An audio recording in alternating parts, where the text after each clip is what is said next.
Welcome to Reality of Faith and Wisdom. My name is Yuri. It's been 2 months. We took a break and now we're ready to start rolling again. And we want to start the first episode of April with fear of missing out. And because that's something that's everywhere in this world. That is something that every youth and every young adult are thinking about or stumbling upon. And it's something new. It's something that hasn't been in this world for so long. As a matter of fact, the fear of missing out, a unique term, was introduced in 2004, less than 20 years ago, to describe a phenomenon observed on social networking sites. FOMO, or fear of missing out, includes two processes. Firstly, perception of missing out, and followed up with compulsive behavior to maintain these social connections.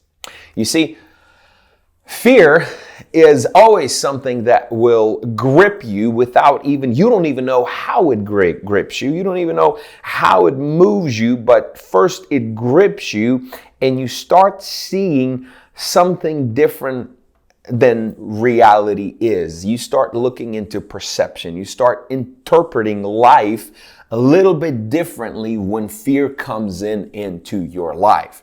And then because of that perception and because of what you see, now you are moving into compulsive behavior and you try to scramble and you try to fix it and you try to do everything and anything. And all of that is just fear controlling your thoughts, controlling your emotions, controlling your actions. Now, when perceiver perceives reality, compulsive behavior will always kick in.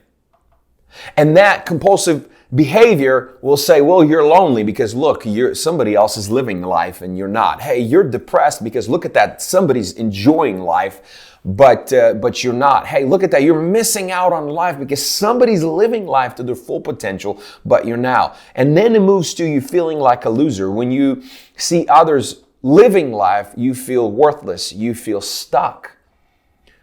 And that perception keeps growing. That compulsive behavior keeps growing. And sometimes it gets us so deep into fear that we don't even know how to get out of it. As a matter of fact, I've seen people living in fear all their life.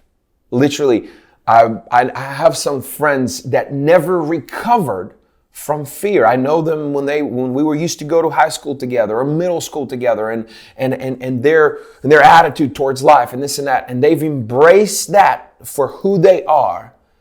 And now we're in our 40s, and some people and some of my friends that I know since I was a kid still living in some form of fear. See, when I started to get out of fear and when I started to get out of and started to think for myself, I introduced this little rule of 24 hours. I'm not going to react right now just because I see something. I'm not going to react right now. I'm going to just ponder upon this for 24 hours. I'm going to come back to it after 24 hours. If you introduce that rule to your life, and if you just, I don't care what's happening, hell is unleashed on your life and things are falling apart. Just calm down, take a 24-hour and come back and rethinking, start thinking clearly.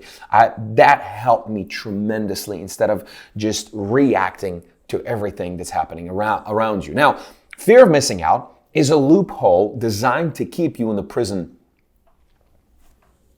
always designed. And that loophole it's almost like a prison of destruction that will diminish you slowly, little by little, until the moment you say, that's it, I'm done with life as a whole.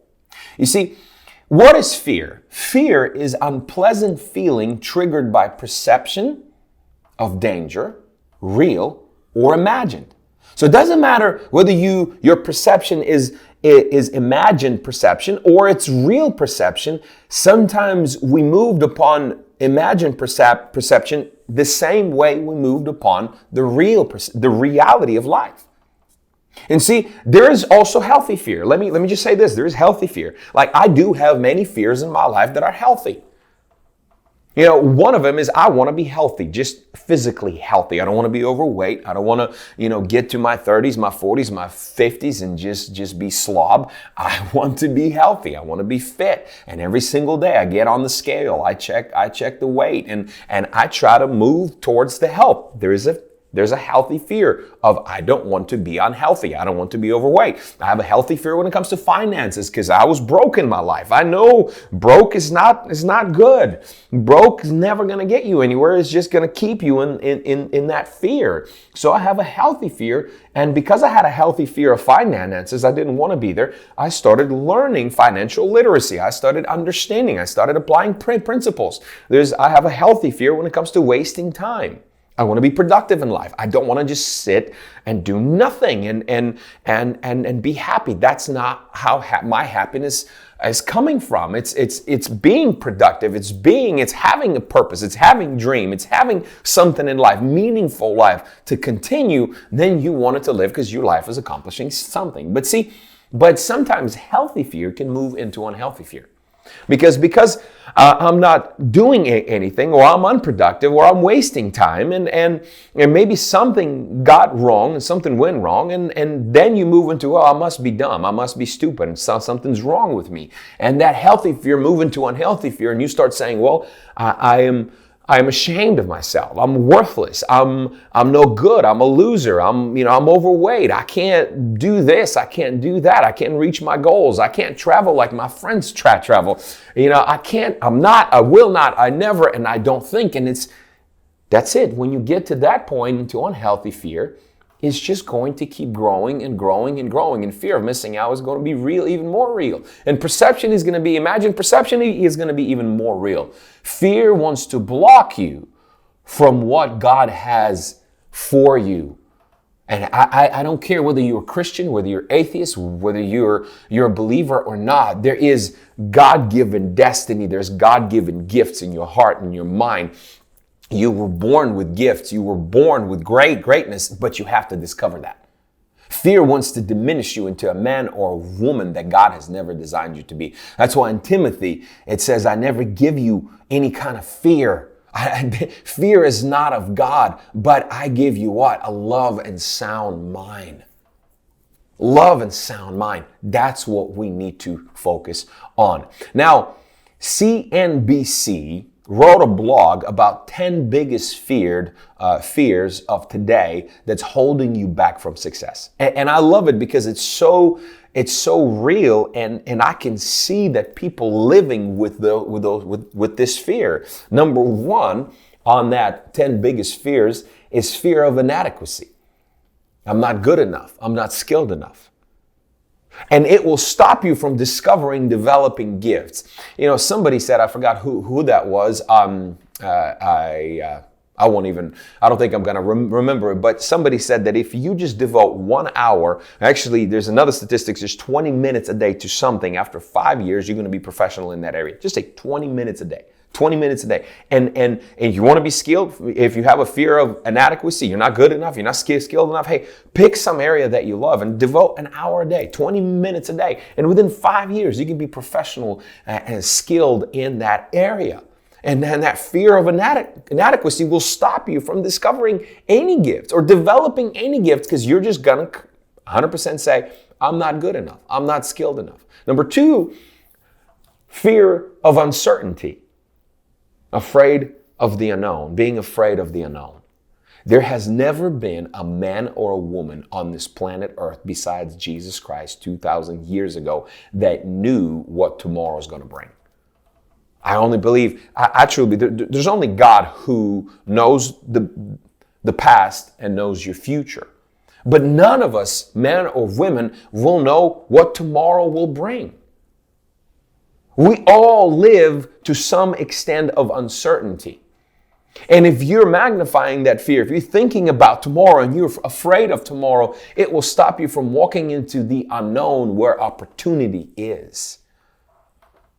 Because sometimes God will open the door to opportunity, but because you're afraid of it, of what's on the other side, you won't even walk in through that door. Number three is fear of failure. That fear will stop you from before you even try anything in your life. Failure is experience. Failure is something that you know what, I've learned from it. I'm not going to go there again. It's been painful. I'm going to find a different route. I'm going to be more skilled. I'm going to be, and that's what this is. But if we're always afraid of that fear of failure, we will never get anywhere in life. The fourth one is fear of rejection. And rejection will stop you from working with others. I happen to be a pastor, and I have different businesses that I own. So there's employees that's working for me. There's people that I work with. Some I know pretty closely. Some I don't. And let me tell you, rejection is real. There's going to be many people that will smile in your face and stab you as you walk away. There's going to be people that will pretend to be your best friends and will smile in your face and will reject you and stomp upon you and won't give you even opportunity to say, hey, what's going on? They'll just walk away into the area of their life and forget you. So rejection is real and you have to cope with it. But you have to understand that rejection won't stop you from anything. You will stop yourself, not rejection. Thinking about rejections will stop you. Pondering and thinking, whoa, pity me, look at me, I've been rejected by my friend or by this, but that will stop you. Rejection itself has no power unless you give its power. Number 5 is fear of change. And it will stop you from doing anything new in life. And here's the thing, we're changing all the time. The change is automatically 24/7. You're growing older. Time is passing by. Wrinkles are real. Gray hair is coming out. And there's always a change. And you're going to have to be okay with change. You're going to have to adapt with change. But if you won't, you'll get stuck again in that prison of that fear. Number 6 is losing control. And fear of losing control will stop you from even trying going after your dreams or goals or anything that you have. Because it will tell you, hey, don't even try. You will lose control again and again and again. Fear of being judged will isolate you so you don't even get out of your house. You sit in the room 24/7. Number 8 is fear of something bad happening to you. Fear wants you to live in your unhealthy perception of life. Something bad's going to happen. Something bad's going to happen. Fear of getting hurt. You see, pain in my life was the greatest teacher. When we in pain sometimes, we become selfish, but pain can be the greatest teacher. Pain can be the healthy border, understanding, all right, I don't want to go there. Pain can be an indicator and protector of, hey, I don't want to cross that line. Number 9, fear of getting hurt. You see, in my life, pain was the greatest teacher. Yes, when you are in pain, you are selfish and you're focusing on yourself because it's hurting, but pain can also teach you a lot of things because it's finally magnifying your life a little bit brighter, a little bit bigger, and you're like, you know what, I don't want to be there. You see, pain can be healthy border that you don't want to cross because maybe you just crossed the line, and pain can be an indicator of and protector and say, you know what, hey, that's not how I want to live my life. You don't want to go too far in that area because that's where pain lives. And so eventually it leads to number 10 is fear of missing out, because you see, fear of missing out is not just one fear in your life. Fear of missing out is a culmination of different things. It's fear of the unknown, because you see somebody and you wanted to get there, but you don't even know how to get there. And so many fears. I'm not going to get there. I'm not good enough. I'm not this. I'm not this. So fear of missing out is a culmination of a lot of things in your life.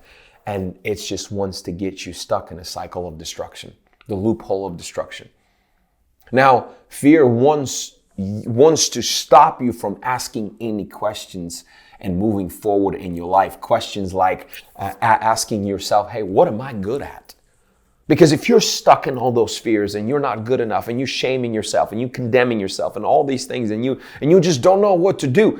I mean, there's one thing that you can do greatly in life, just here. I'm talking about this physical realm of this world, is asking yourself, hey, what am I good at? I'm just going to start with one area that I'm good at, and I'm going to start moving forward. Maybe questions like, what do I like doing? Because maybe you don't even know what you're good at, but hey, I like this. I want to be there. And then start, move towards that direction. What are some things that I've accomplished in life? Grab a hold of that, because if you accomplish something, it's easier to say, you know what, if I did this, I can do something else. I can do it again. How can I reach some of the dreams that are in my heart today? You see, Because domino effect is real in both sides. You can say, I'm unhealthy, I'm not good enough, I'm unashamed. And eventually those dominoes will trigger one thing after another, after another, after another. And again, devil wants to steal, kill, and destroy. And eventually he wants to get your life. God's resume is to give you life and life with abundance.